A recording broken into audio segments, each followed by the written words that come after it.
Leo naomba wasalimie mke wangu, ameshaingia na nimefurahi kumuona pia. Nimeoa, nina watoto 4 na bado ni mzima, na Mungu ametulinda na ametubariki.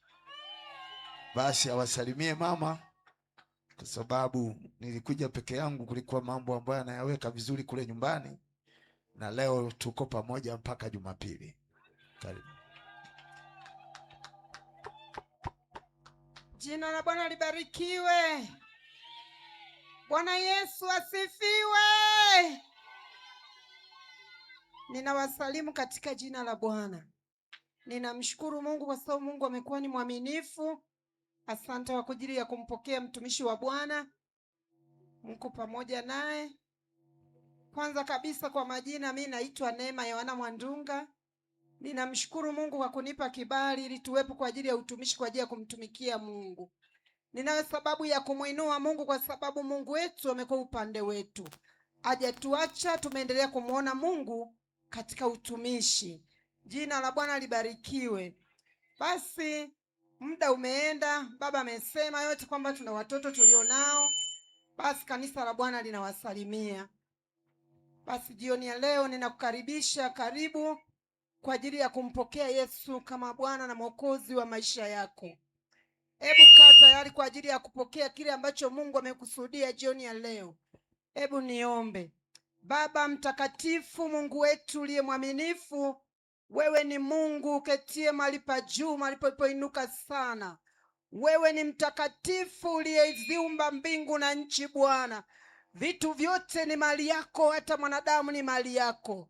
Ni jioni njema hii Bwana kwa ajili ya neno lako. Mungu tunahitaji, Mungu wetu, maana sema nendeni ulimwenguni mote mkahubiri Injili. Basi jioni ya leo Mungu nahitaji ukawahudumie watu wako. Kamtumie mtumishi wako upendavyo Bwana. Yeye ni chombo tu, lakini wewe Mungu utashusha maneno yako kutoka juu, upako wako ukashuke mahali hapa. Asante Roho Mtakatifu, ninakabidhi uwanja huu Bwana. Kila atakayekanyaga kakutane na wewe. Kwa jina la Yesu Kristo tunajikabidhi mikononi mwako. Amen. Amen. Haleluya, haleluya. Fundi mitambo, nipe vyombo kama jana. Haleluya, haleluya, haleluya, haleluya. Makofi mengi kwa Bwana wetu Yesu Kristo. Naomba tukae. Nimefurahi sana mwimbaji kwa kuja kutusapoti kwa ajili ya kazi ya Bwana. Nimefurahi sana na Mungu akubariki.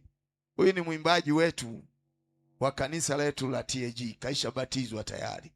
Mlikuwa mnamuona nasali Moravian, lakini kabatizwa, ni mTAG sasa. Mtumieni makanisani mwenu. Haleluya. Ameshazamishwa kwenye maji na sasa tutafanya naye kazi kwa uhakika zaidi. Mungu akubariki sana. Asante sana. Asante sana. Nimempenda sana, nyimbo zake zina ujumbe. Bwana awabariki sasa. Haleluya. Hebu twende kufunua siri ya Injili ya Yesu Kristo aliye hai. Kitabu kile cha Danieli sura ya 2 mstari wa 1. Na leo nitakwenda kuhubiri juu ya uwe mwangalifu unapotafuta msaada. Bwana Yesu asifiwe sana. Uwe mwangalifu unapotafuta msaada. Kitabu cha Danieli 2:1 anasema, hata katika mwaka wa 2 wa kumiliki kwake Nebukadneza aliota ndoto na roho yake ikafadhaika, usingizi wake ukamwacha.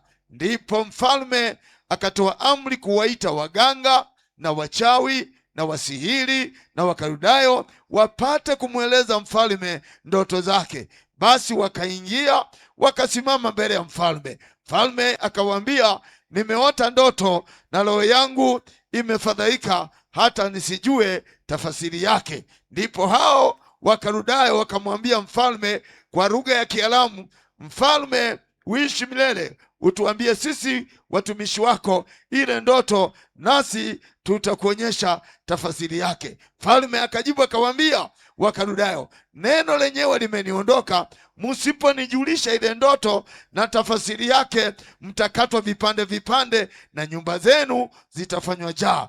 Bali kama mkinijulisha, mkinionyesha ile ndoto na tafsiri yake, nitawapa zawadi na thawabu na heshima nyingi. Basi nionyesheni ile ndoto na tafsiri yake. Mfalme akajibu akasema, najua hakika ya kuwa mnataka kupata nafasi, kwa sababu mumeona ya kuwa lile neno lenyewe limeniondoka. Lakini msiponijulisha ile ndoto, iko amri moja tu iwapasayo, maana mumepatana kusema maneno ya uongo, maneno maovu mbele yangu, hata zamani zitakapobadilika. Basi niambieni ile ndoto, nami nitajua ya kuwa mwaweza kunionyesha tafasiri yake.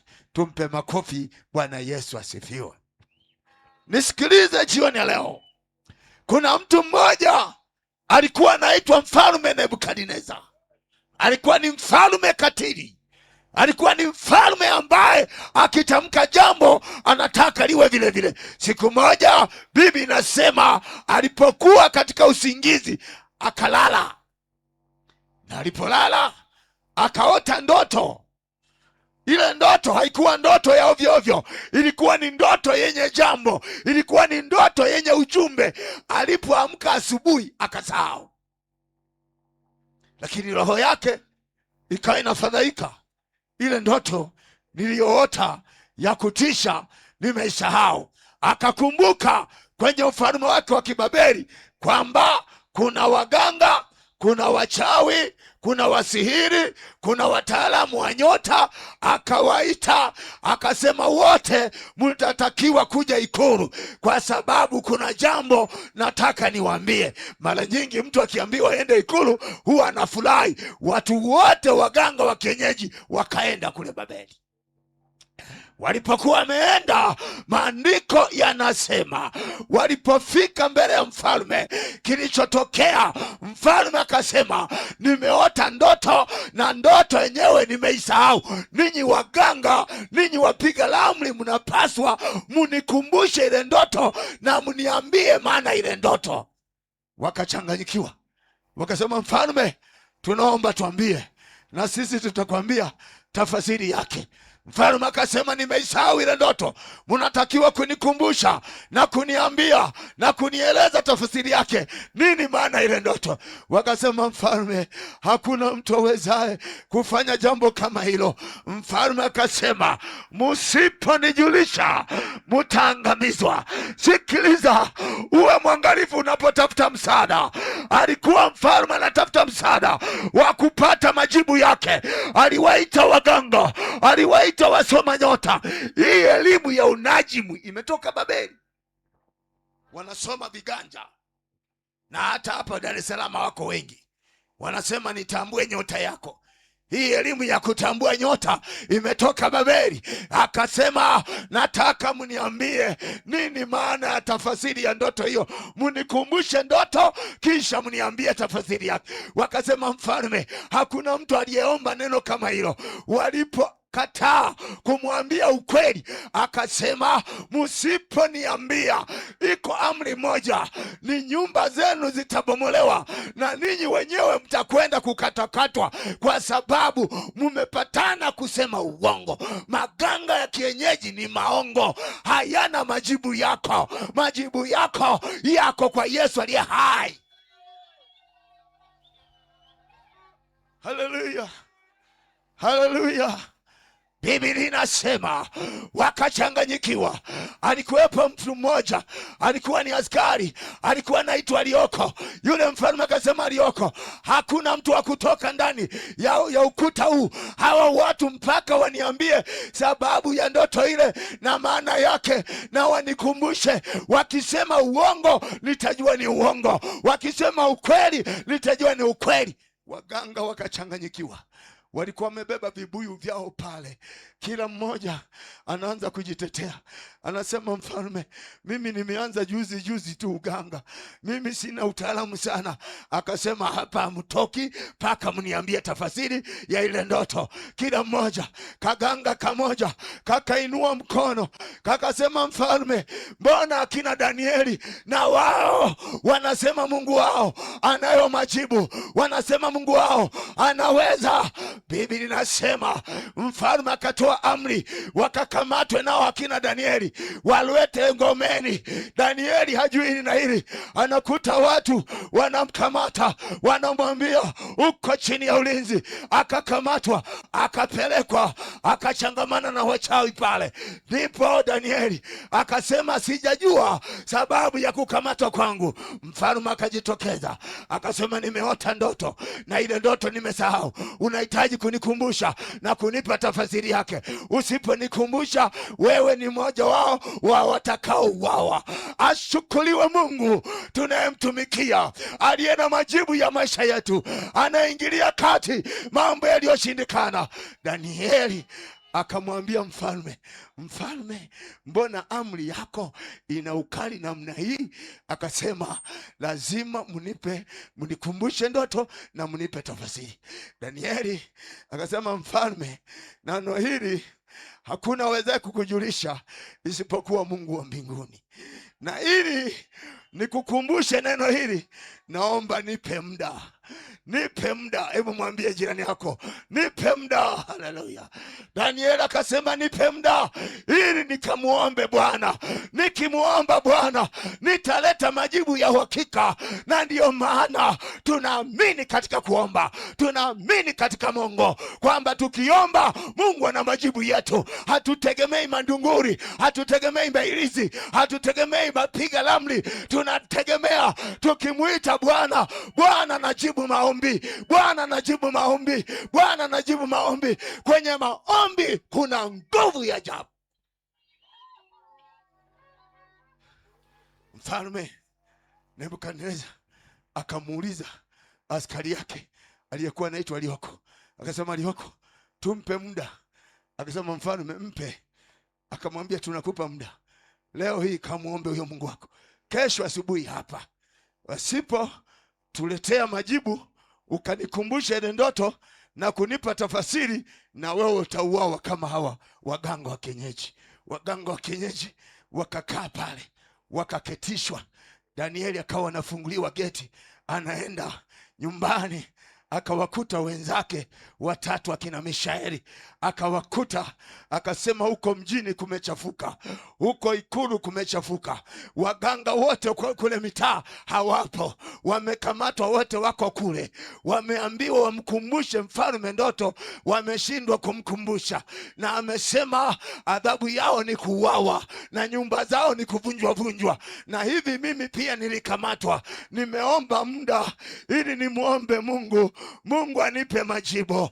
Wenzake wakasema, leo tutafanya mkesha wa maombi ili Bwana tuonyeshe ile ndoto ya mfalme.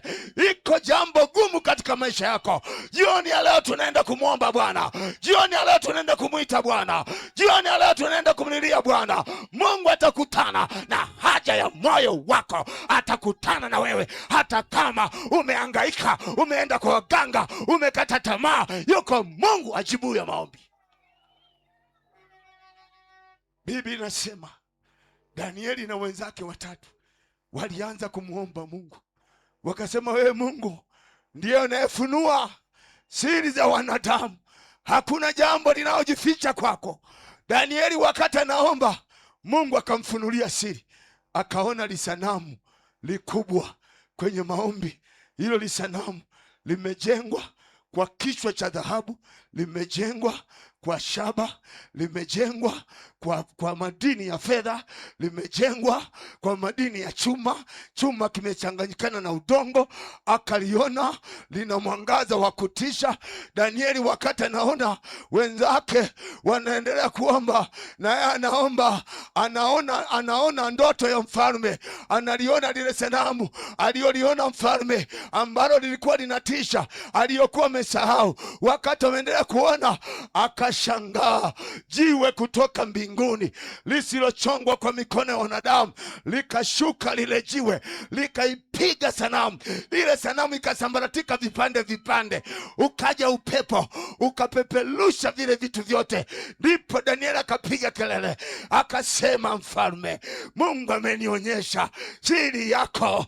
Mungu amenijulisha kile ambacho kinakuogofya. Mungu ameniambia, na tazama, ulipokuwa umelala usingizi, umeota ndoto. Mfalme akaanza kutikisa kichwa akasema, ndoto uliyoiota na uliyoisahau ni sanamu kubwa. Mfalme hapo hapo, ni kweli nimeona sanamu. Vile viganga vyote vikaanza kapatia mlokole hapa, kapatia. Danieli akaanza kusema, mfalme, tazama, umeona sanamu iliyojengwa kwa dhahabu, kichwa chake imejengwa kwa shaba, imejengwa kwa fedha, imejengwa kwa chuma na udongo. Hii sanamu ulipoiona inatisha kama nini. Alafu likatokea jiwe mbinguni likaipiga sanamu. Akasema, Mungu wa Danieli ndiye Mungu wa kweli. Haleluya. Akasema, kamateni vyote viganga, kamateni vyote vinavyosoma nyota. Kuna watu wanasema una nyota yako. Sisi tuliokoka hatuna fundisho la nyota. Sisi tuna fundisho la neno la Mungu ali hai. Hatuendi na nyota. Nyota ni za waganga wa kienyeji. Nyota, utaalamu wa nyota umetoka pale Babeli.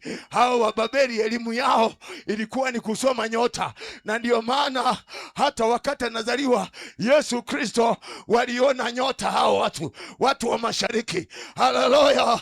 Maana ni elimu yao imeambatana na uganga. Danieli akasema, sitategemea uganga, sitategemea nyota, sitategemea uchawi, sitategemea nguvu nyingine. Ninaye Mungu wa mbinguni ali hai, aliye na majibu ya mfalme, aliye na majibu ya mfalme Nebukadneza. Nebukadneza alishangaa akasema, hakika nimemuona Mungu wako Danieli. Wale waganga wote wakakamatwa, wakawashughulikia. Sikiliza, leo tunazishughulikia nguvu za giza, tunashughulikia nguvu za uchawi kwenye mitaa yenu, kwenye majumba yenu. Yawezekana umepanga hiyo nyumba upate hata usingizi, maana aliyejenga alichimbia mazindiko. Leo tutafumua kwa jina la Yesu ali hai.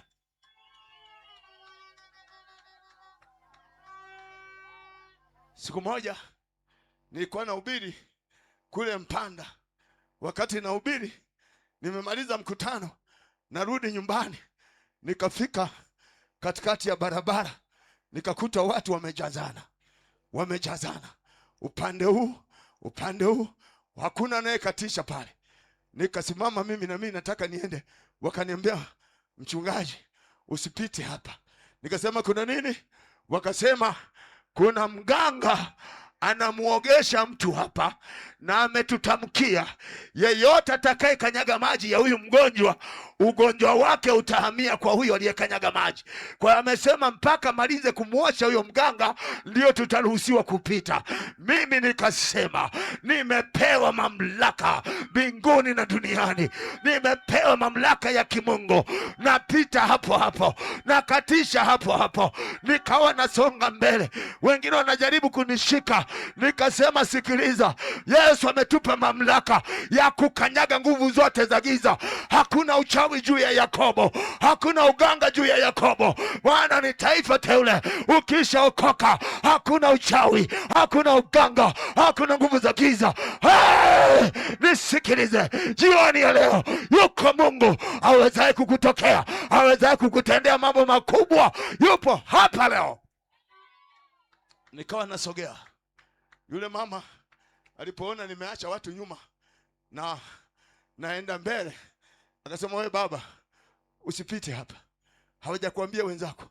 Nikasema, mimi naenda nyumbani na mimi ni mtumishi wa Mungu, lazima nipite hapo. Akasema, unajipenda hujipendi?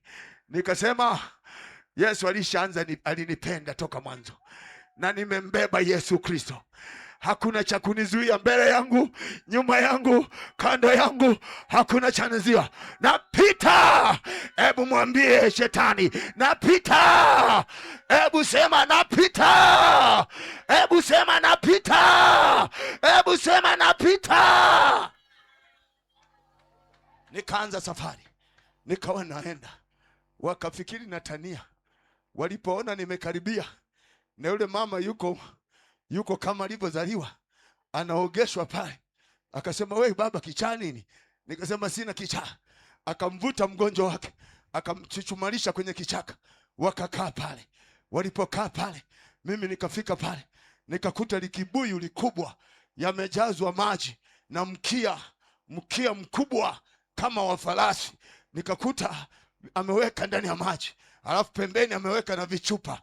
Nikaangalia, akasema pita haraka wewe, unaangalia nini? Nikasema muda wa kumtishia watu wa Mungu, muda wa kuonea watu wa Mungu umekwisha. Leo hii nikabeba lile likibuyu, nilipolibeba na maji yake nikalidondosha. Sikiliza, tumepewa mamlaka, tumepewa nguvu, tumepewa uwezo, tumepewa mamlaka isiyoshindwa, mamlaka yenye nguvu, mamlaka yenye uwezo, mamlaka ambayo inashinda juu ya nguvu za giza. Likapasuka. Na yule mama usifikiri alikuwa mchawi wa kawaida. Alikuwa katika Afrika, kulitokea mashindano kule Afrika Kusini ya kushindana wachawi. Wa kwanza kuongoza kwenye uchawi akawa ni mwananchi kutoka nchi ya Togo. Wa pili akawa Mnigeria. Wa tatu akawa Mtanzania. Huyu wa tatu ndiye ambaye alikuwa anawasimamisha watu pale. Akasema mimi nimeshindana na wa Nigeria, nimeshindana na watu wa Togo, nimekuwa mtu wa tatu. Utakuwa wewe, umebomoa vitu vyangu. Alisema kama yule mwanamke Yezebeli, akasema kama ulivyofanya vitu vyangu, ulivyovipasua, na wewe nakupasua leo nakupasua. Nikasema kama utafanikiwa kunipasua, basi Yesu akufufuka. Kama utafanikisha kuangamiza maisha yangu, basi Yesu akufanya kazi msalabani. Nikasema mimi sihubiri habari zangu, nahubiri habari za mtu aliyekufa akafufuka, akashinda mauti na kuzimu, akapaa kwenda mbinguni. Akasema nimewapa mamlaka mbinguni na duniani. Tunatembea na mamlaka, tunatembea na nguvu, tunatembea na ushindi, tuna mamlaka ya kimungu.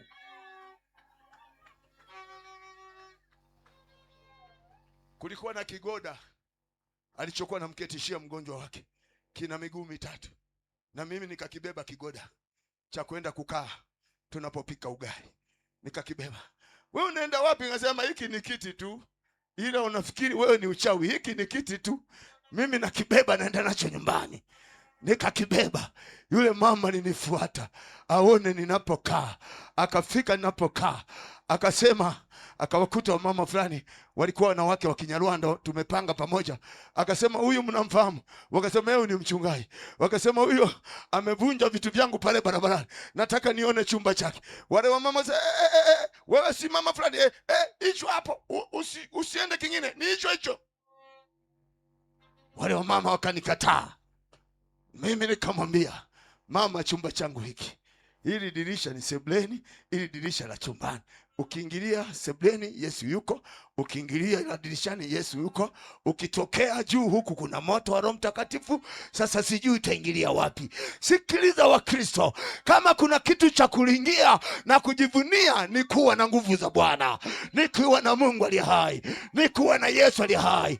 Sikiliza, nguvu za uchawi hazina mamlaka tena, nguvu za waganga hazina mamlaka tena, nguvu za wasoma nyota hazina mamlaka tena. Tunahubiri habari ambazo tuna uhakika nazo.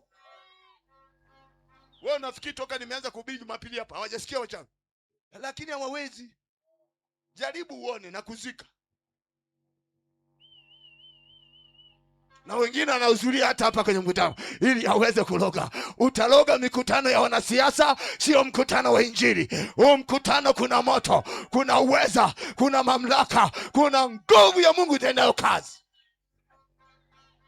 Yule mama wakati naingia Akaenda pale mlangoni, akaanza kukusanya mchanga pale mlangoni, akakusanya, akafunga kwenye kitenge chake, akasema nimechukua nyayo zako. Nikasema mmekosea sana. Kwenye miguu yetu ilisema tumepewa mamlaka ya kukanyaga nguvu za giza.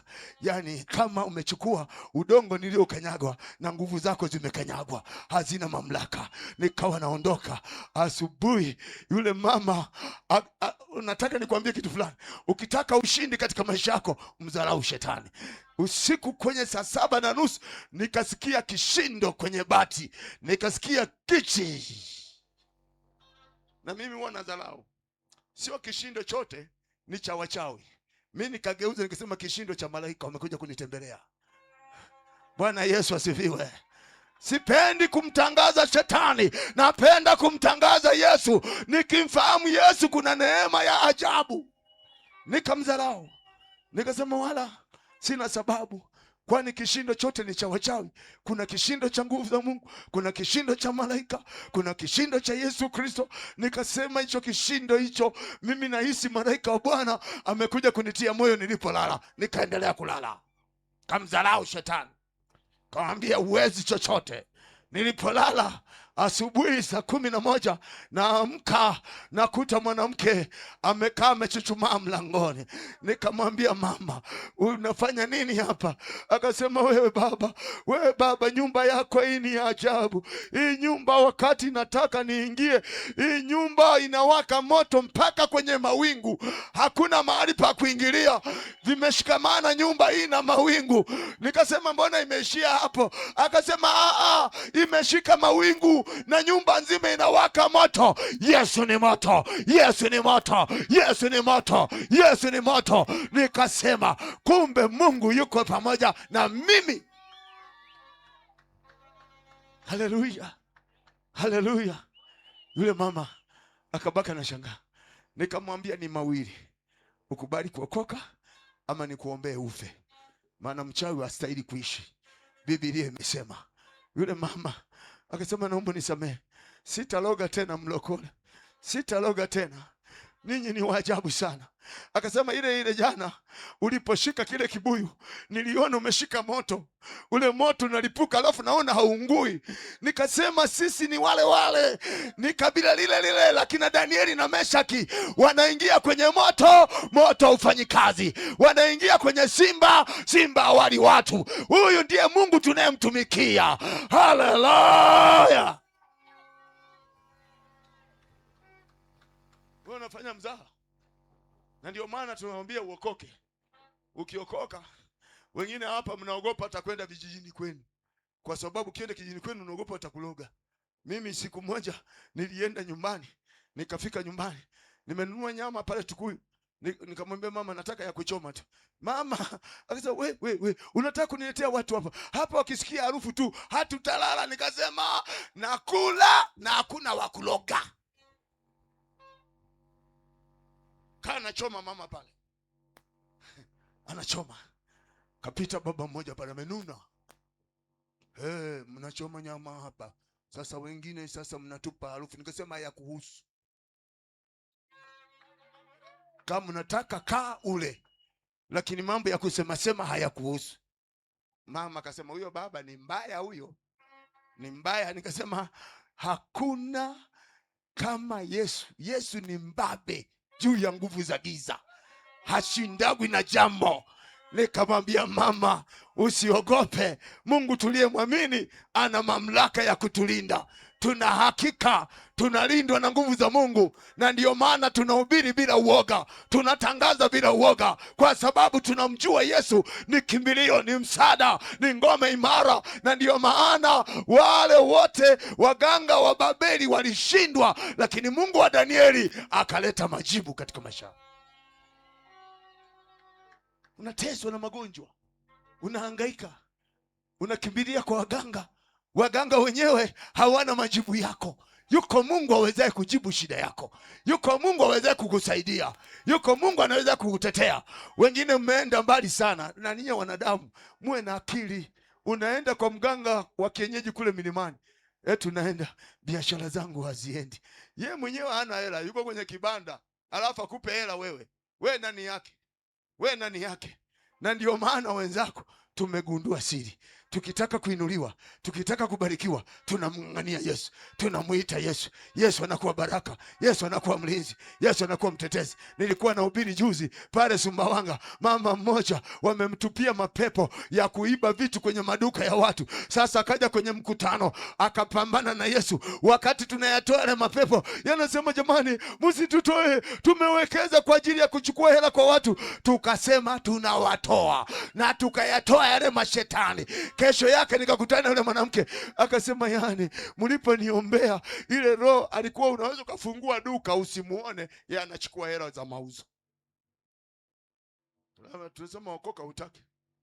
Unaenda kwa waganga wanakupa madawa, alafu wanakupa masharti. Unapofungua duka, kabla hujaingia usiingie hivi, ingilie kimatako, ingilia kinyume nyume. Unakuta mtu dukani wa kwanza kila siku. Shituka, ukiona mtu anakuwa wa kwanza kila siku kufungua, anajua siri yake, anaingilia makalio kinyume nyume. Sisi tunaingilia mbele, tunamwambia Bwana Yesu, asante kwa kunipa biashara. Leo naenda kuuza kuliko jana, leo naenda kupata hela kuliko jana. Tunaomba, alafu Mungu analeta wateja. Na ndio maana suluhisho pekee ni Yesu. Huyu mfalme Nebukadneza alitegemea waganga wake, hawakumsaidia. Unahangaika, unateseka. Oh, mimi mwaka wa 10 sina mtoto. Leo tutaomba na watu wasio na watoto hapa. Nimefanya hivyo pale kanisani. Mwaka jana toka nimefika nilikuta wadada wawili hawana watoto. Dada mmoja huyu ameolewa hana mtoto, na baba mmoja huyu ameoa hana mtoto. Nikaona wasalimia, hajambo mama, hajambo. Hawajambo watoto. Mwanaume akaniangalia, sasa wewe baba, yani hapa nilipo nina miaka mingi sina mtoto. Nina hamu wenzangu wanapoona watoto wao wanaongozana nao. Nikasema kwa nini? Akasema mke wangu abebi mimba. Nikasema mbona jambo rahisi tu hili? Mbona Yesu analiweza hili? Mbona Yesu analitenda hili? Mbona Yesu anafanya hili? Mke wake yuko mbali, yuko Kigoma. Nikamwambia muite aje likizo, maana hawezi kubeba mimba bila mume. Bwana Yesu asifiwe. Akamuita kutoka Kigoma. Mchungaji anakuita uje likizo. Nikashangaa baada ya muda amefika. Wananifuata ofisini. Ananiambia wewe ndiye mke wangu. Wewe ndiye mke wangu. Nikamwambia mama, unataka ubebe mimba? Akasema mchungaji, natamani sana. Tuna muda mrefu sana. Nikasema nakuuliza, unataka upate mtoto? Akasema nataka. Nikasema unataka mtoto? Nikasema ujichagulie. Huwa Mungu atoagi vyovyote. Maana kuna watu duniani hapa ukimwambia unakunywa soda gani yoyote watakuletea Everbase. Mungu anataka uchague. Nikamwambia chagua unachotaka Bwana kutendee. Tamka. Nasema nataka mtoto wa kiume. Nikasema basi piga magoti. Mungu wetu, hatuhitaji waganga, hatuhitaji nyota, hatuhitaji wataalamu wa ndoto. Tukafanya maombi na yule mama. Tukafanya maombi. Tukamwombea. Nikamwambia sasa hivi imekwisha, utabeba mimba. Nikasema sasa unaondoka lini kwenda Kigoma? Akasema na wiki 2. Nikasema sawa. Mwanaume sasa ndani ya wiki 2 lazima mama mbebe mimba. Kama utani. Baadaye anaaga. Mwanaume ananiambia mchungaji, mke wangu anatapika sana. Maana kama ujui mambo ya mke na watoto. Akasema si anaumwa nini? Nikasema wewe sio mtoto. Kuna mtu anacheza humo ndani, alafu analeta mawimbi. Na yale mawimbi mama ndio maana asikia kichefuchefu. Huyo mama ni mjamzito. Akasema inawezekana mchungaji. Nikasema sio inawezekana. Mungu naye mtumikia anaweza. Nenda kapima hospitalini. Si mke wako ni nesi anafanya hospitalini, nenda kapime. Kwenda kupima, mimba imeingia. Akabaki mmoja. Sasa hivi amejifungua, ana kitoto cha kiume. Akabaki dada mmoja, hana mtoto. Akawa kila siku tukiitisha maombi analia, wewe unamuonea huruma. Nasema mchungaji, hivi mimi nina dhambi gani?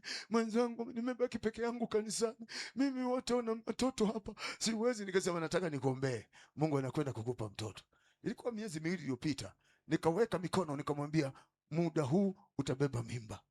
Imepita wiki 2, Nakuta wanasema mchungaji, tuna shida ofisini na mke wake na mume wake. Wanakuja wanasema karibuni. Nikafikia wamegombana hawa nini? Wamekaa pale kwenye kiti. Nikasema karibuni.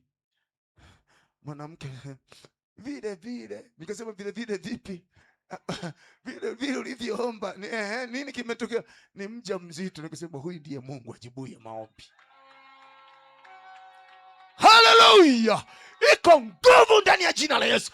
Iko mamlaka. Yesu hakuna jambo linalomshinda. Ndio maana jioni leo natangaza hakuna majibu yasiyopatikana kwa Mungu. Mungu anajibu mahitaji yako. Umekata tamaa, umevunjika moyo, Mungu anafanya. Unanielewa mama? Mungu anaenda kurudisha mume wako. Wewe huna mume, mume wako amekutelekeza. Nakwambia mume wako anakwenda kurudi. Shangilia kwa Bwana. Mume wako anakwenda kurudi. Mume wako. Sio natia huzuni tu. Jamani, tumemwamini Yesu. Yesu ametoa mwaliko. Amesema njooni kwangu msumbukao na wenye kulemewa na mizigo, nitawapumzisha. Huu ni wakati wa kutua mizigo yako kwa Yesu. Yes. Nebukadneza akakamata vichawi vyote na viganga vyote. Akasema leo tunakwenda kubomoa nyumba zenu. Na ninyi wenyewe tunaenda kuwakata. Vichawi vingine vikaanza kusema, samahani, mimi tu walikuwa wananifundisha. Nimeanza juzi. Akasema ningekuwa nagawa hela na wewe ungesema na mimi ni mganga. Akasema wote mnakwenda kuteketezwa. Biblia inasema kuanzia leo Mungu wa Danieli ndiye Mungu wa kuabudiwa. Danieli akaona toka mbele ya mfalme, kifua mbele. Waganga wote wakachanganyikiwa. Nisikilizeni, Mungu yupo. Usifikiri Mungu yuko mbali. Mimi binafsi nimemuona Mungu katika maisha yangu. Miaka michache kule kijijini, miaka ya nyuma, kule kijijini kulitokea tatizo. Kijijini kwetu, kule kijijini kulitokea tatizo. Kulikuwa kijiji pale, kulikuwa na hali ya njaa sana. Mwisho mfalme wa pale au mtemi wa pale akasema, nataka tuchange hela, tukaite mganga kutoka Malawi ili aweze kumwaga dawa mashambani. Mimi na wenzangu tuliokoka tukasema sisi hatuchangi hela. Mkitaka Mungu alete mvua, mkitaka Mungu alete chakula, tutamuomba Mungu, watu walime, Mungu alete mvua. Kwa hiyo hatuwezi kuchanga hela yote. Yule chifu akatangaza, akasema kama hamtachanga hiyo hela, mtafute kijiji cha walokole. Kwenye kijiji changu sihitaji mtu asiyechanga. Tukatiana moyo, tukasema hakuna kuchanga hela kwa ajili ya kwenda kuita waganga wa kienyeji kwenye kijiji. Tukasema sisi tunamtegemea Bwana. Huyu Mungu ndiye aletaye mvua, huyu Mungu ndiye aletaye baraka, huyu Mungu ndiye aletaye neema. Wakachangisha hela. Sisi tuliokoka pale tulikuwa kama vijana 5 na wadada zetu, tukakataa. Wakaenda kuita mganga. Ikatoka tangazo kwamba mganga atapita kila nyumba muda wa kuanzia saa 2. Akipita pale kutakuwa na wimbo. Ule wimbo mkisikia msipige kelele, mnatakiwa kuwa kimya. Alafu atakuwa anafungua mlango, anarusha dawa kwenye mlango, alafu anarusha dawa kwenye mashamba yako ya migomba. Sisi tukasema hatuhitaji dawa, hatuhitaji chochote. Sisi tunamjua Mungu wa kweli, wala wasije nyumbani kwetu. Yule chifu akasema, ole wenu, nisikie, mumepiga kelele. Masharti ya mganga hataki kelele, akirusha dawa kuwe kimya. Ninyi mnajidai jeuri. Nikaenda kwa mama, nikasema, mama, umesikia hayo matangazo? Mama yangu kipindi hicho alikuwa hajaokoka. Akasema ndio nini? Akasema wewe unakuja kuleta dawa kwenye nyumba. Akasema sasa waache tu. Nikasema kwenye nyumba ambao mimi natoka hakuna mganga kuleta dawa. Hakuna. Na nikakaa nje pale. Nisubiri wanakuja. Tunasikia kangoma kutu watu wanakuja. Wakaenda nyumba, baadhi ya nyumba nikakuta wanakuja kwenye njia yetu. Nikakaa mlangoni. Nikakuta wamekuja. Wananiambia, wewe, tunapofanya hili zindiko hutaki kuwa nje, ingia ndani. Nikasema siingii ndani, mimi nabaki hapa. Na chifu yuko nyuma anasikiliza mabishano yao. Akasema sasa tunaomba upishe, tulishe dawa. Nikasema msirushe dawa hapa. Alipotaka kuchukua dawa, katika jina la Yesu toka. Unaniambia toka mimi mganga? Wakatua madawa yote pale, wakamwambia chifu, hayo madawa hatuyabebi, tunahitaji madume mawili ya ng'ombe, walipe faini, vinginevyo tutawafanya vitu vibaya. Mimi nikamwambia hivi vibuyu vyenu tokeni navyo, sisi tuna Mungu aliye hai. Yako majibu kwa Bwana. Baada ya hapo wakasema, yule chifu akasema, sasa mgambo, kamata wa vijana, tunaenda kwenye mkutano wa kijiji, watakwenda kulipa faini pale pale. Mama yangu alitembelea magoti, ananibembeleza, wewe Yohana, wewe. Nikasema wewe mama, nenda kule, haya sio mambo ya mtoto, haya ni mambo ya Yesu. Mimi sitetei habari zangu hapa bwana, mimi natetea habari za Yesu, kwamba Yesu ndiye mleta baraka. Mama akasema, yani nina watoto 5, wewe ndio unataka uondoke sasa. Nikasema sifi, wao ndio watakufa. Tukashangaa, imepigwa ngoma, tukakamatwa na mgambo, tukapelekwa. Kulikuwa ukija kwetu kule kuna limti likubwa sana, limti likubwa, tukaketishwa kwenye mti pale chini, na wana kijiji wote wanatetemeka, wanasema vijana wamepata wapi ujasiri? Huyu baba ni mganga na huyu mwenyewe chifu ni hatari, wanakwenda kuzurika sasa hivi. Mama yupo pala analia na mzee, wanalia, wanaenda kumbembeleza chifu. Chifu akasema wameyataka na watayapata, na sisi tukasema mumeyataka na mtakutana na Yesu, maana Yesu ndiye kimbilio, ndiyo ngome yetu iliyo hai. Baadaye yule mganga na chifu wakawa wamekaa mbele pale. Yule mganga akachomoa fimbo yake ndefu, akasema kama ninyi mnajiamini, mnafikiri mna Mungu wenu anaweza kuwatetea, njoo mshike hii fimbo. Tukasimama wote, tukawa tunaenda. Watu wameshika vichwa, wanaenda kushika fimbo ya chifu. Tukaenda, sio kushika tu, tukaivuta, tukaitoa mikononi, tukaja nayo, tukaibwaga chini tulipokaa pale. Chifu akasema hata mtoto wangu hajaishika hiyo fimbo, hata mkao. Ina maana ninyi mumeangusha ufalme wangu. Sasa nataka niwafanye kitu. Watu wanalia pale kwenye mkutano, watu wanalia, nataka niwafanye kitu ambacho hakijaitokea. Watu wakawa nasubiri anatufanya nini. Akasema hivi mnavyoona wamekaa hapo, hawatainuka tena, watakuwa natembelea makalio. Chifu akatangaza mkutano umeisha, hukumu tayari imetolewa. Watu wakawa wananyanyuka, wanatuangalia sisi kwamba sasa tutakuwa tunatembelea makalio. Wakashangaa tunasimama, wanatembea tunatembea, wanatembea tunatembea, wanatembea tunatembea, wanatembea tunatembea. Jamaa aise, jamaa hawajatembelea makalio, wanatembea hawa jamaa. Asa wanatembea. Mama kanifuata, usikii miguu inauma, niko mzima. Nikasema niko salama. Tukafika nyumbani, watu wanakuja huko, wale watoto wameshalaniwa na chifu, wanatembelea makalio, wanakuta tuko pale, sisi tunatembea. Tunasema tuende kushuhudia sasa, kwa sababu Mungu ameonekana. Yule mganga wa Malawi alitoroka akasema hawa vijana ni hatari, wameharibu uganga wangu, wameharibu uchawi wangu. Na chifu ambaye ndiye alimuita huyo mganga, binti yake mmoja alikuwa yupo pale anaona lile tukio, akasema baba, kama hawa watu wako salama, mimi naokoka. Yule binti akasema na mimi naokoka, namtaka Yesu. Huyu Yesu ni wa kweli, huyu Yesu ni wa ajabu. Sihubiri maruweruwe, na mhubiri Yesu aliye hai, Yesu anayetenda maajabu, Yesu anayetenda miujiza.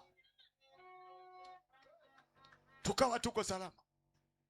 Siku moja wakati Mungu amenibariki, nimepata gari, naendesha gari, nikasema naona ile ganga liliona mbali, liliona nitakuwa natembelea makalio, nimekaa baada ya miguu naendesha gari.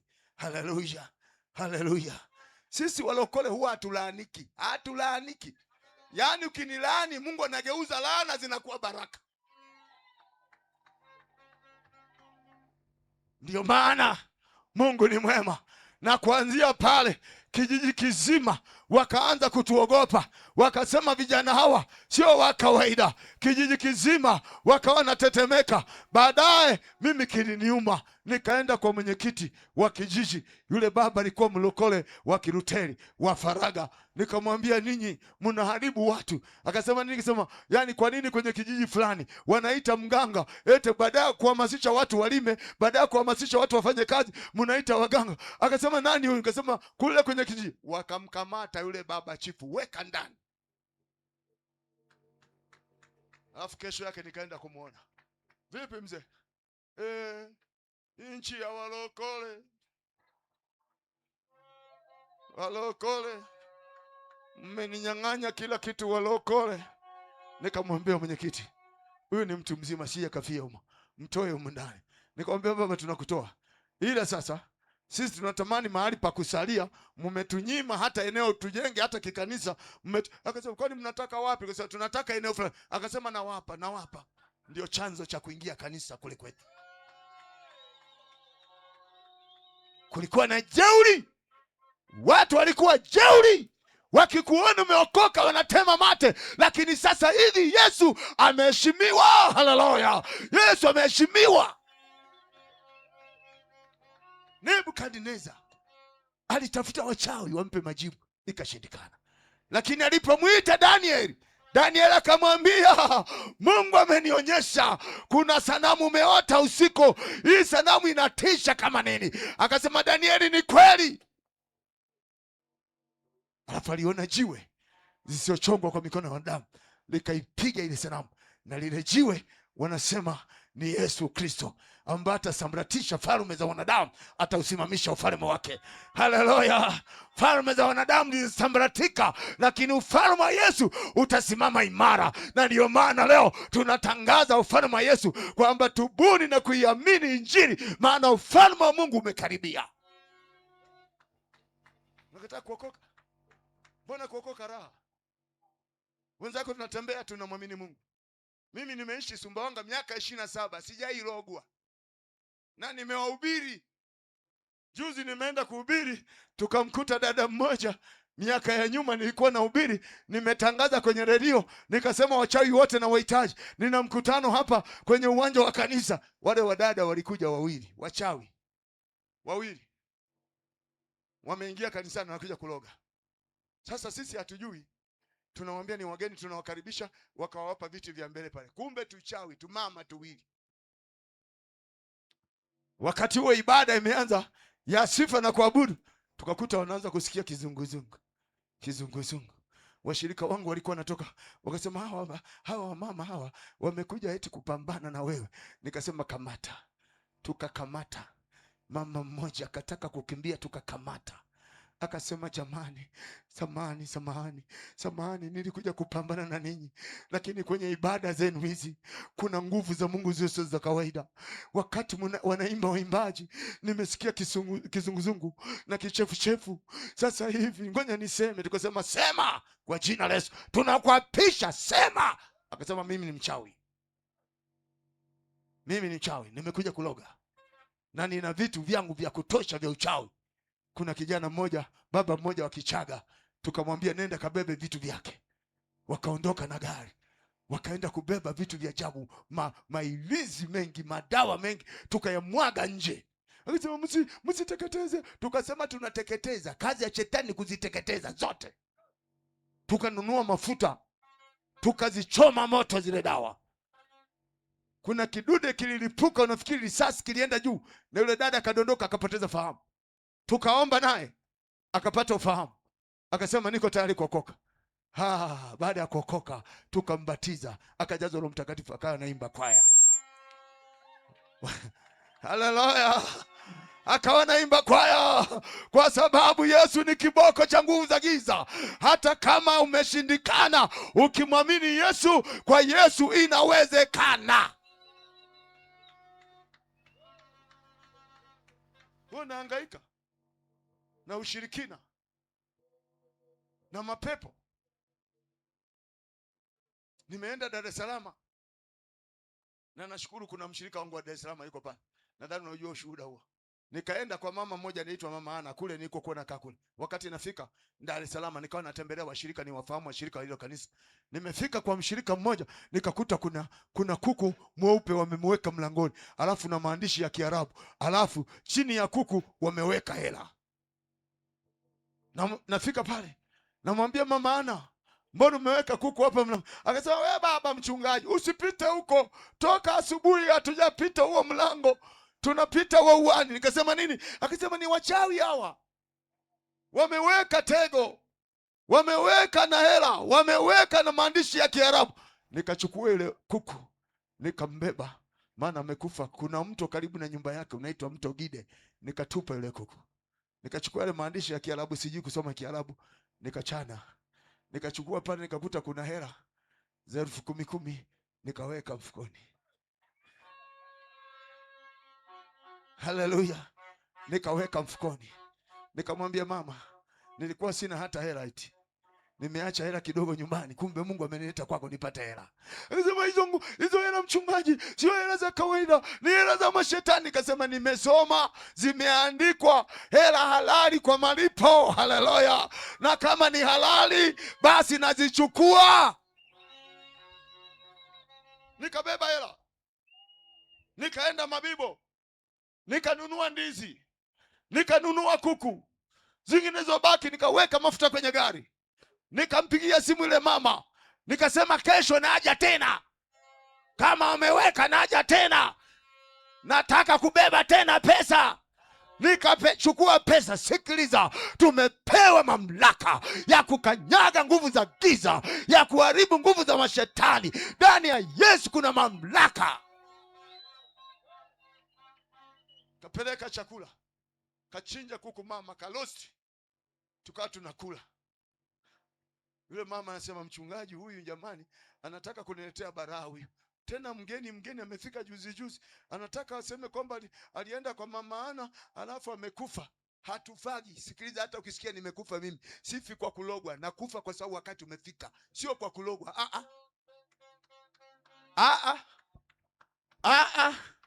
Hakuna wa kuniloga. Wakati wengine wamemeza mailizi, mimi nimemeza Yesu, nimemeza Roho Mtakatifu, nimemeza nguvu za Mungu. Wakati watu wanatamba na nguvu za madawa, mimi natamba na nguvu za Roho Mtakatifu. Hatulogeki. Mwaka jana mimi kama sio Yesu, pengine ungesikia nimekufa, lakini Mungu alinitetea. Nipata ajali mbaya sana. Unapokuja kanisani kwangu kuna mteremko mkali. Tulikuwa na kikao pale cha wachungaji, mwangalizi wetu akawa amepigiwa simu nyumbani kwamba anatakiwa haraka sana. Nikamwambia ngoja nikukimbize na gari. Nikamkimbiza, nikampeleka pale nyumbani kwake, nikawa narudi. Kanisa letu liko bondeni kidogo, alafu kuna mteremko mkali kweli. Mbele yake kuna kanisa la Wasabato, alafu la kwetu la kwanza. Naendesha gari, naanza tu mteremko, likakata breki, likazimika gari, likaanza kuteremka kama tolori. Kanyaga breki hamna. Nilikuwa na kijana mmoja amekuja kunisalimia kutoka Dar es Salaam.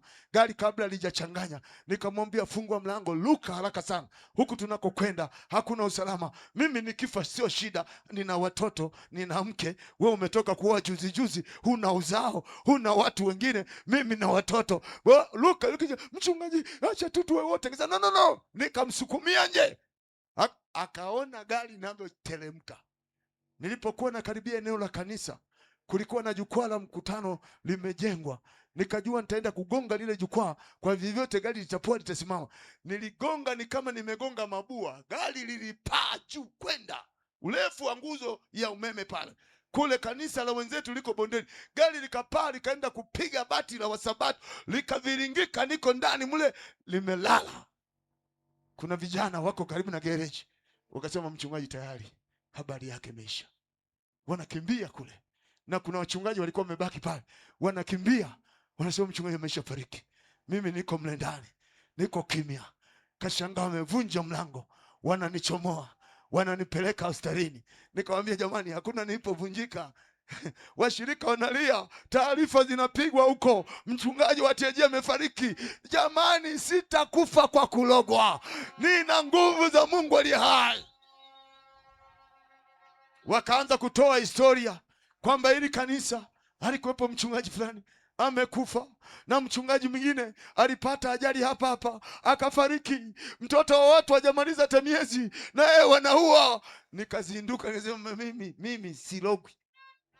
Ilipofika saa 12 namwambia toa manani yako, mamaji yako aitoa. Nini nikasema narudi nyumbani. Akasema wewe yawezekana umevunjika ndani kwa ndani. Nikasema hamna, mimi nimepona. Na bahati mbaya mke wangu alikuwa yuko kijijini. Wanampigia simu, mume wako amepata ajali, amefariki. Mama amekodi bodaboda kutoka kijijini.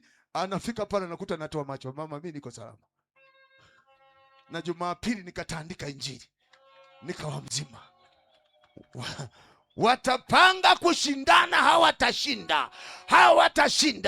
Watashindana, hawatashinda, kwa sababu Mungu tunayemtumikia ni mshindi, ni kimbilio, ni ngome imara. Tusimame. Katembee kwa kiburi nyumbani kwako. Hata kama umepanga, wanakuambia fulani wewe ni mchawi, wewe sema niko salama. Naomba sogea. Mwimbaji wangu, hebu tuletee wimbo. Tuletee wimbo ule. Naomba sogea wote hapa. Wote tuwe hapa. Mwimbaji, tuletee wimbo wako ule mzuri.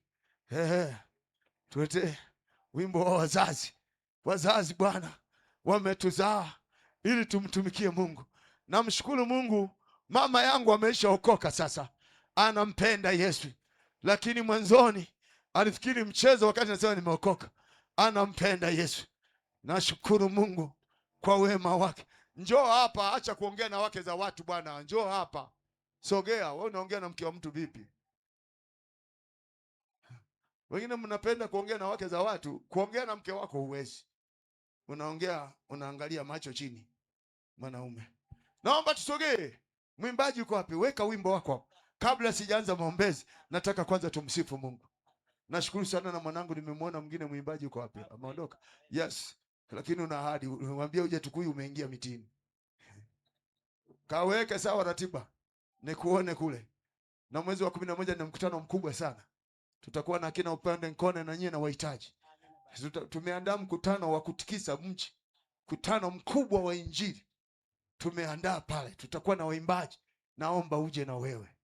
Tunatamani sana. Huduma yako ni nzuri. Pende Mungu na Mungu atakusaidia na kukubariki. Nilirusha nyimbo zenu mlipokuja kule, nilipata wakati mgumu sana. Wanaulizia, huyo dada kaolewa? Nikasema, mke wa watu huyu jamani. Wengine hawakutaka kujiridhisha. Tupe namba zake. Sitaki usumbufu kwa wanangu. Watu wanaoa sauti. Hawajamuona mtu, wamesikia sauti ule wimbo mlioimba ule. Umesoro pale. Nimepigiwa simu na maaskofu, wengine wa makanisa mengine.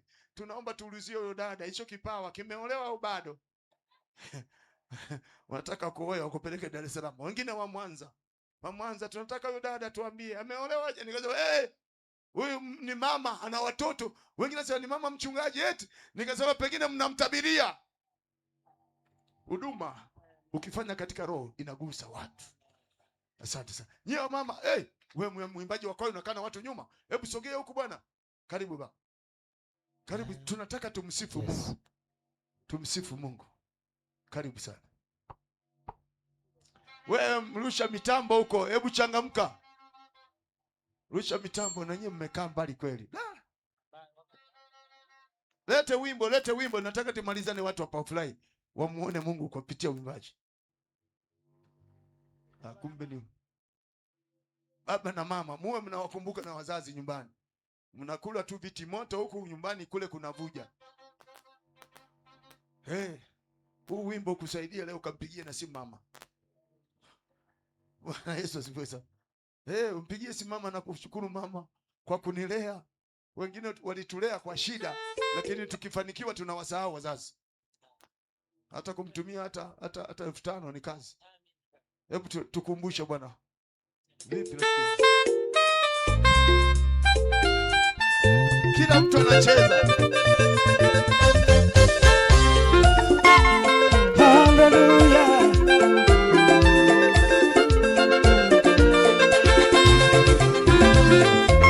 Wazazi mupo. Twende.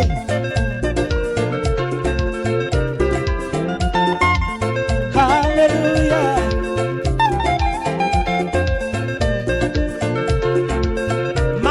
mmoja aliyechangamka nisikie kigelegele. Yesu.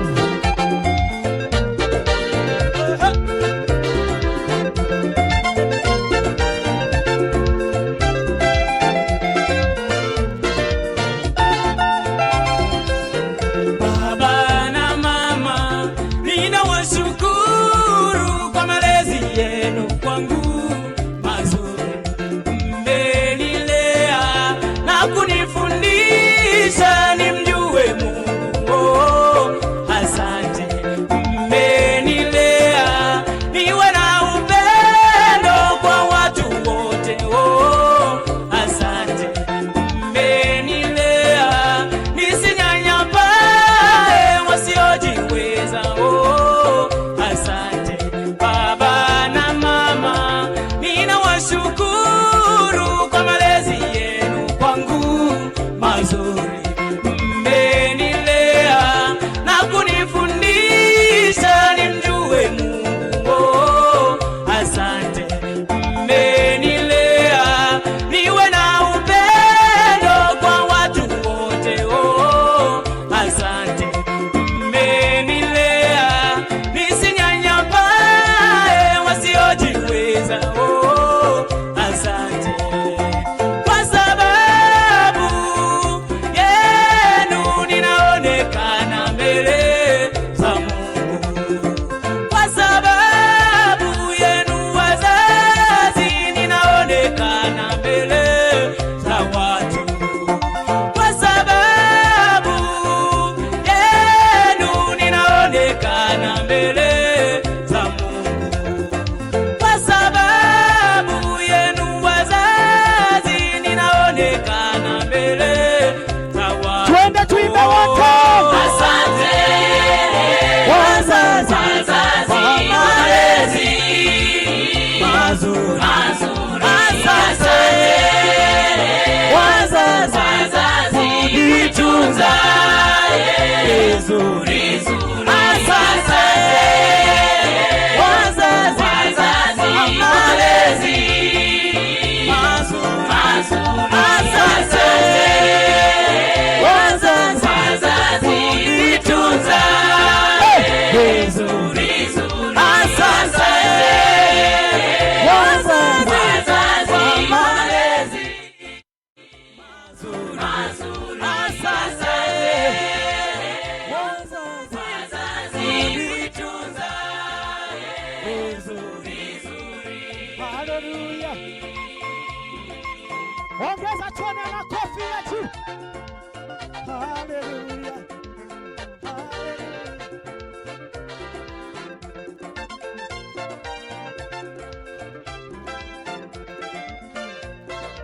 Sikia. Tangu tumboni mwako mama, nilizawadiwa mimi uimbaji. Nilipozaliwa nawe baba yangu, uliniombea sana kwa Mungu. Tangu tumboni mwako mama, nilizawadiwa mimi uimbaji. Nilipozaliwa nawe baba yangu, uliniombea sana kwa Mungu. Sikia. Kwa sababu yenu ninaonekana mbele za Mungu. Kwa sababu yenu wazazi, ninaonekana kweli mwimbaji. Kwa sababu yenu ninaonekana mbele za Mungu. Kwa sababu yenu wazazi, ninaonekana kweli mwimbaji. Nisaidie kuimba sana. Asante Wazazi kwa malezi mazuri. Asante wazazi kunitunza vizuri. Asante wazazi kwa malezi mazuri. Asante wazazi kunitunza vizuri.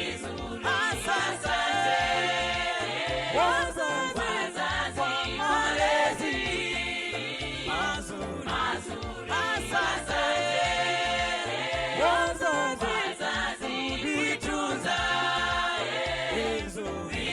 Hebu nyanyua tuone mikono yako juu namna hii. Twende namna hii. Twende. Twende. Twende. Twende. Twende. Twende. Twende. Twende. Wanawake wa Yesu ongeza kigelegele. Ndio. Ndio. Ndio. Ndio. Ndio. Ndio. Ndio. Ndio. Akaruru, akaruru.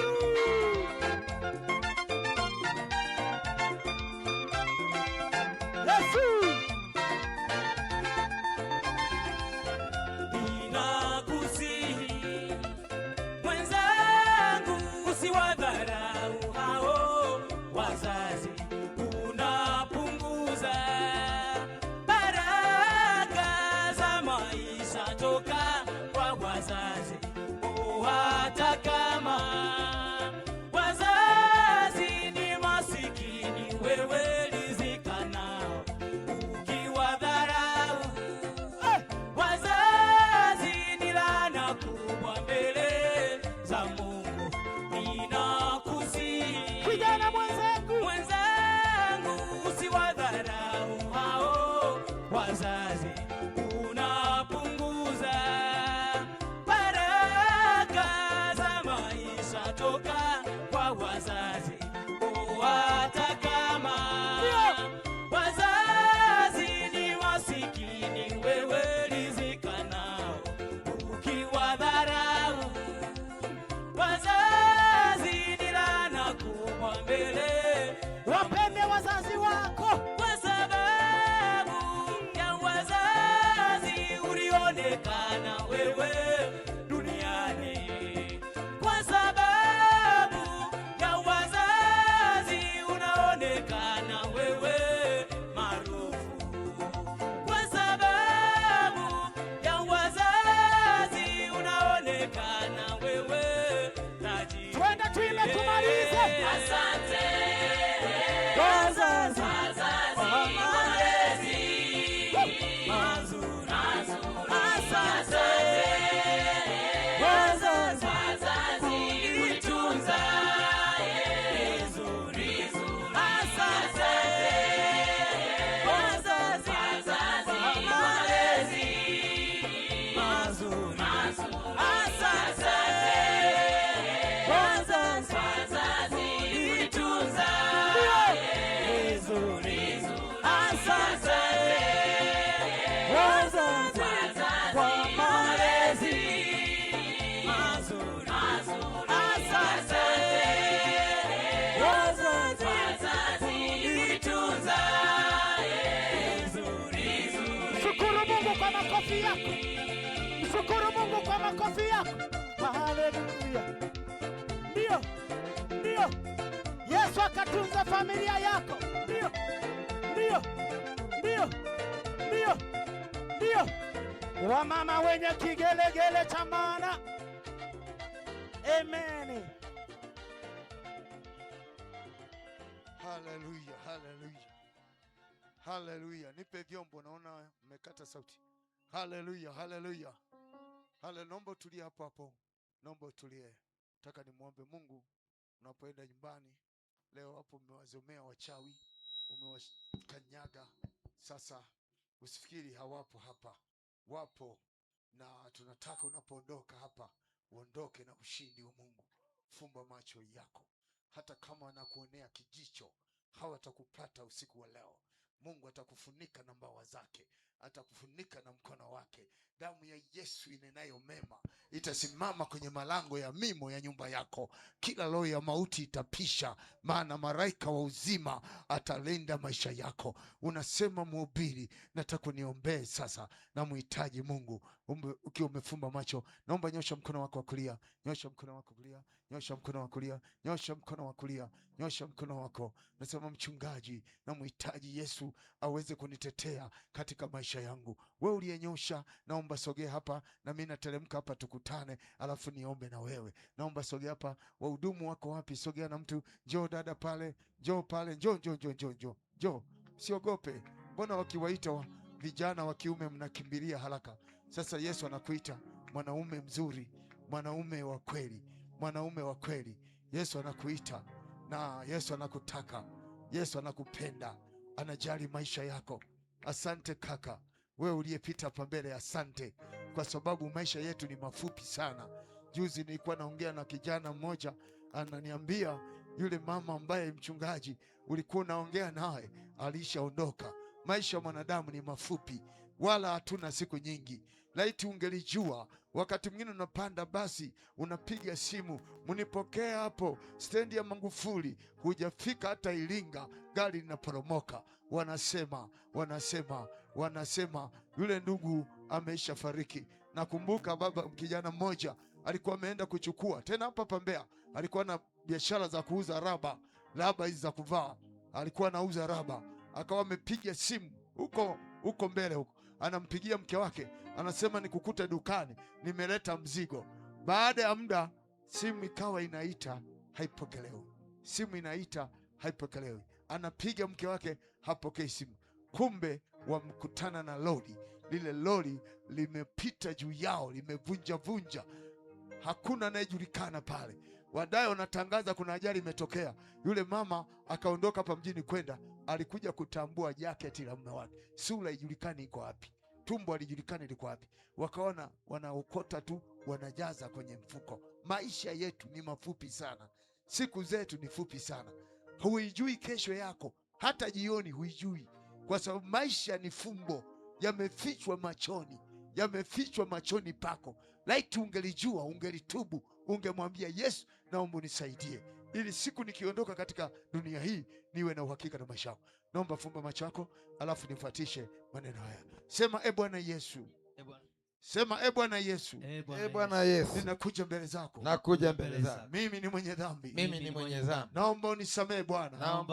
Bwana. Dhambi zangu zote. Kuanzia sasa. Badilisha moyo wangu. Badilisha maisha yangu. Ninakataa kazi ya shetani. Na mambo yake yote hayana nafasi tena katika maisha yangu. Futa jina langu kwenye kitabu cha hukumu. Andika jina langu kwenye kitabu cha uzima. Kuanzia leo nakupa maisha yangu. Naomba mhudumu, weka mkono tuombe na hawa watu.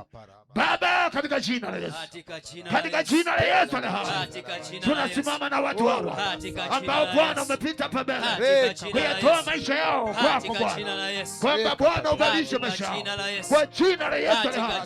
Toka roho zote za kuzimu, toka vifungo vya shetani, toka roho zilizokuwa zikiendesha maisha yao kwa jina la Yesu, kwa jina la Yesu, kwa jina la Yesu.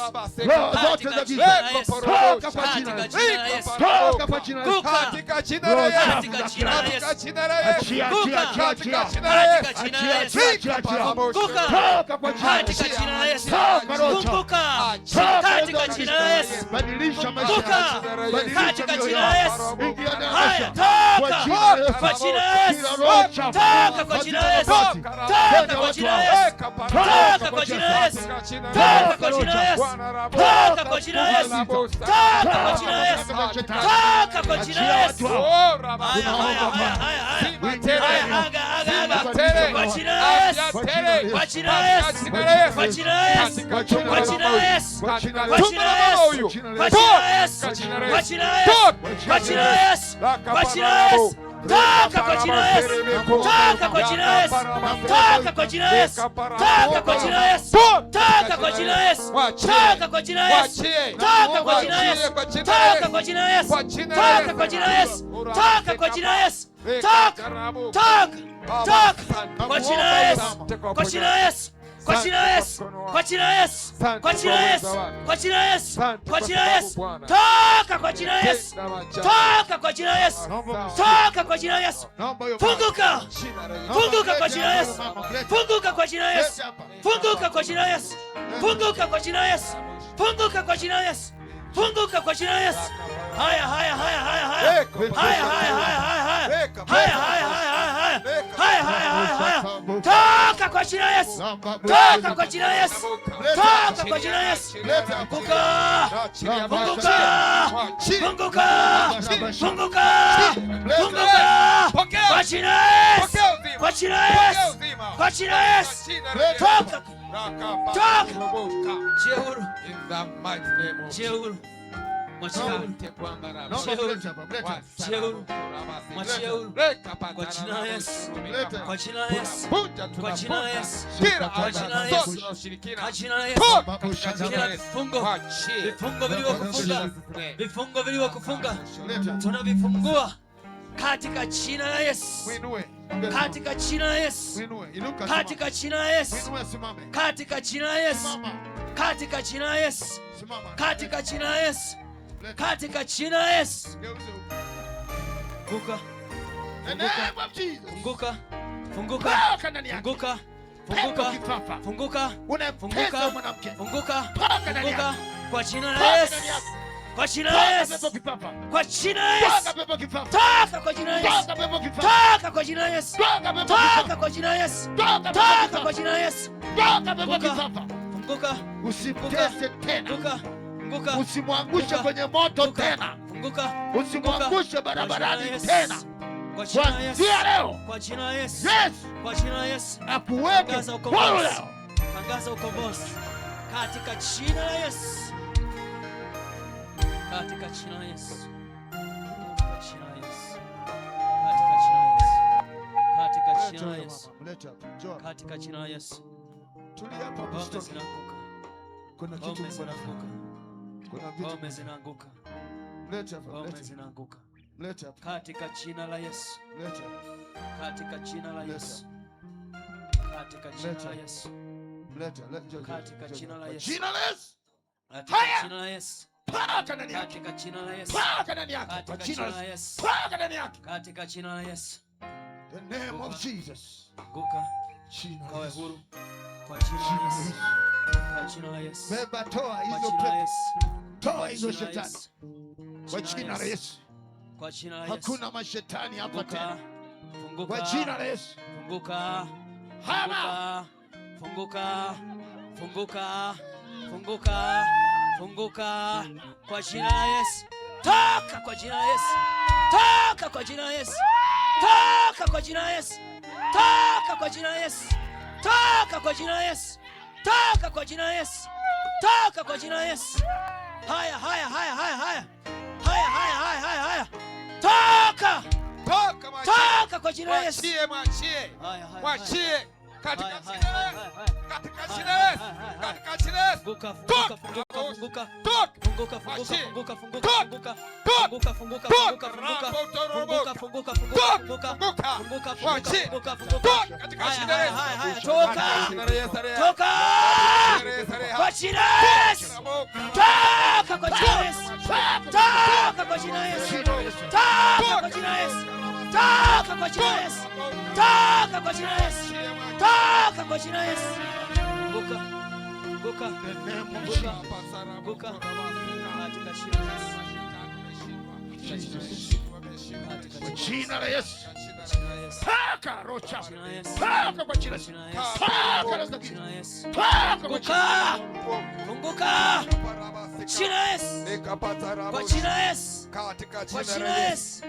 Kwa jina la Yesu. Katika jina la Yesu. Katika jina la Yesu. Katika jina la Yesu. Toka kwa jina la Yesu. Funguka. Funguka. Funguka. Kwa jina la Yesu. Toka kwa jina la Yesu. Toka kwa jina la Yesu. Toka kwa jina la Yesu. Toka kwa jina la Yesu. Toka kwa jina la Yesu. Toka kwa jina la Yesu. Toka kwa jina la Yesu. Toka. Haya. Toka. Toka. Toka kwa jina la Yesu. Toka kwa jina la Yesu. Toka kwa jina la Yesu. Toka. Toka kwa jina la Yesu. Toka. Funguka. Kwa jina la Yesu. Toka. Kwa jina la Yesu. Toka. Jina la Yesu. Naachilia moto. Naachilia moto. Naachilia moto. Kwa jina la Yesu. Haya. Fire.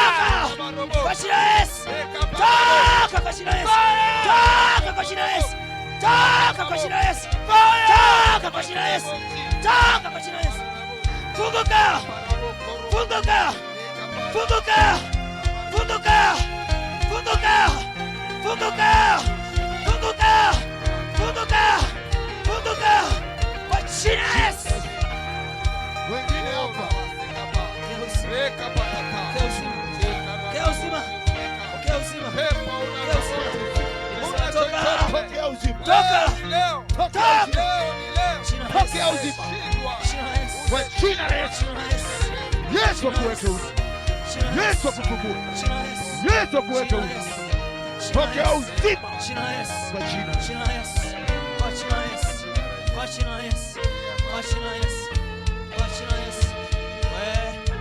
Funguka. Nimesema funguka. Mwachie. Mwachie kwa jina la Yesu. Mwachie. Haya, toka. Toka. Toka. Toka kwa jina la Yesu. Toka kwa jina la Yesu. Toka kwa jina la Yesu. Toka kwa jina la Yesu. Toka kwa jina la Yesu.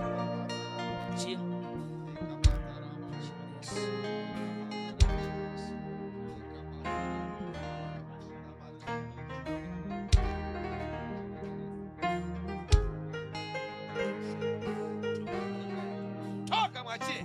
Mwachie, mwachie, mwachie katika jina la Yesu. Katika jina la Yesu. Umemsumbua dada. Toka na kuamuru kwa jina la Yesu. Toka, toka, mwache, mwache, mwache. Damu ya Yesu, damu ya Yesu. Kuangamize katika jina la Yesu. Bwana na Mwokozi wetu. Simba wa Yuda. Amen.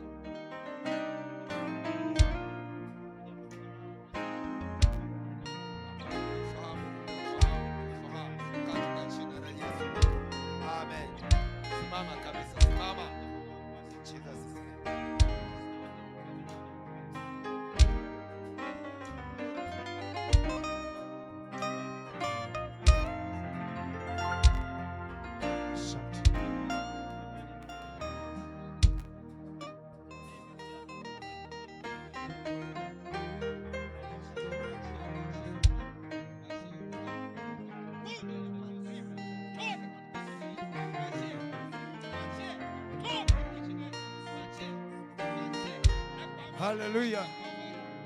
Haleluya. Huyu kijana ameamua pia kumrudia Yesu. Alikuwa amemwacha Yesu, ameamua kurudi. Na anaahidi kwamba sitafanya utani tena.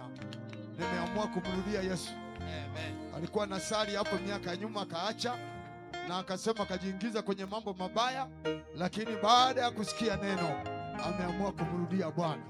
Kwa naomba wenyeji, kwa sababu mnamfahamu, kaa karibu naye. Asante kaka, Mungu akubariki sana.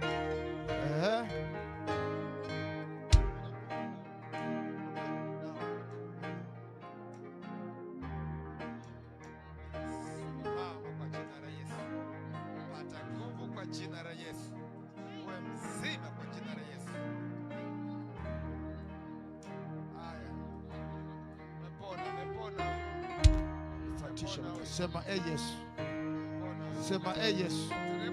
Nayatoa maisha yangu nikupokee wewe Yesu kama Bwana na Mwokozi wa maisha yangu. Kuanzia leo naachana na shetani na kazi zake zote, na kurudia Bwana, unisaidie na kunibadilisha.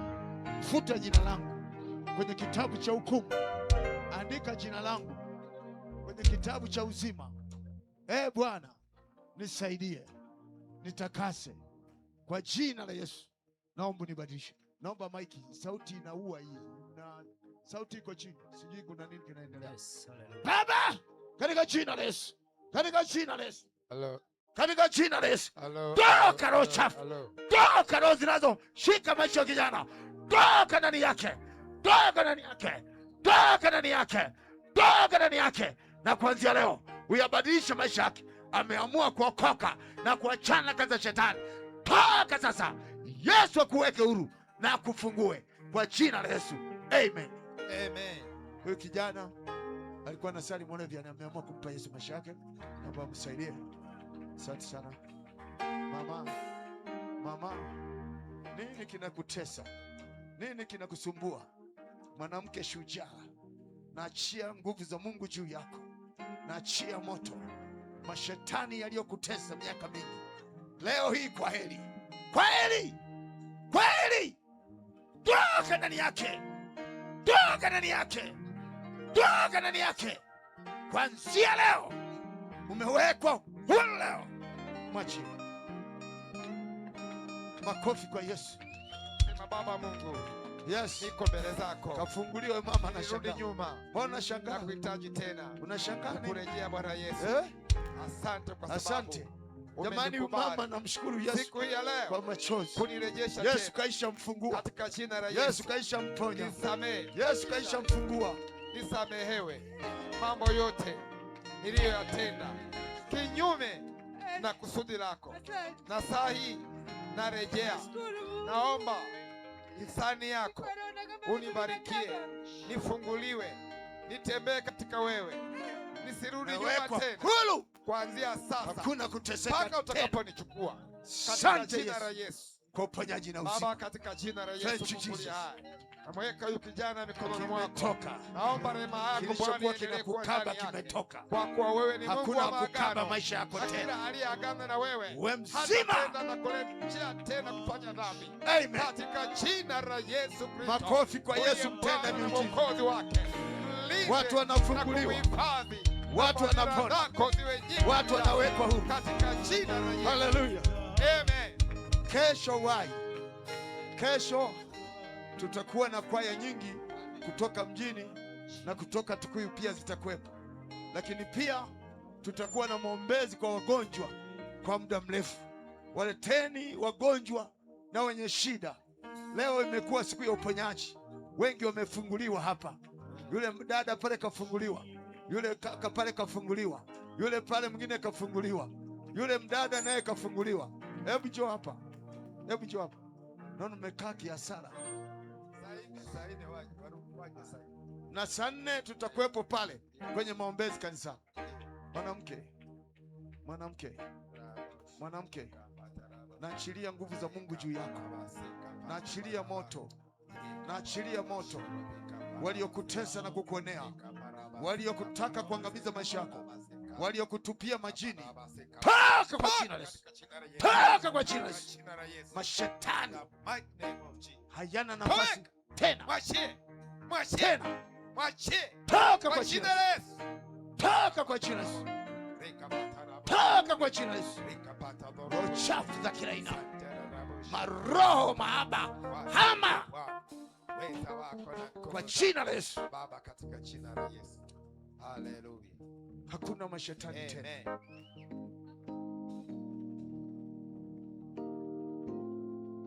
Na wewe una shida, una shida, Yesu anakwenda kufungua sasa hivi, sasa hivi, sasa hivi. Naita nguvu za Mungu, sasa hivi naita uponyaji. Yesu wa miujiza, Yesu wa miujiza, Yesu wa miujiza.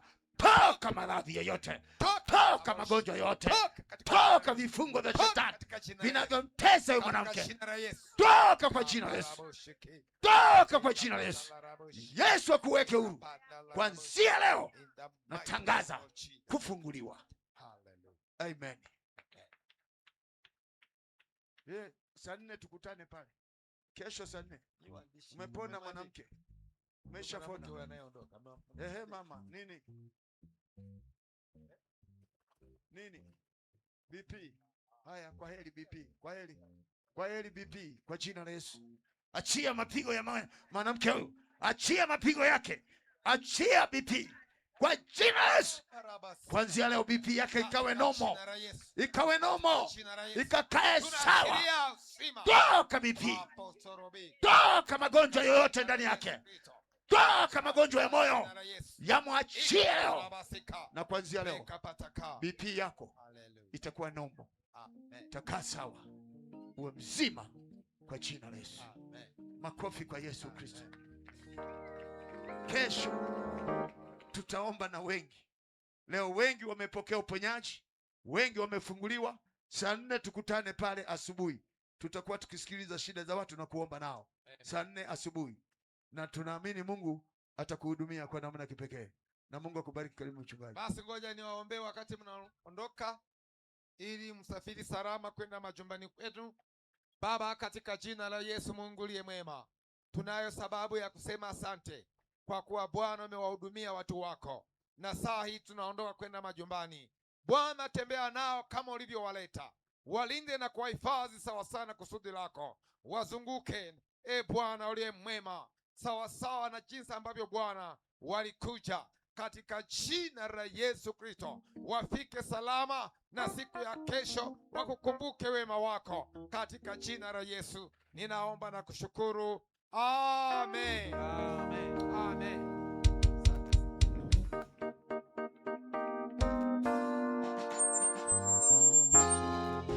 Wale wenyeji wetu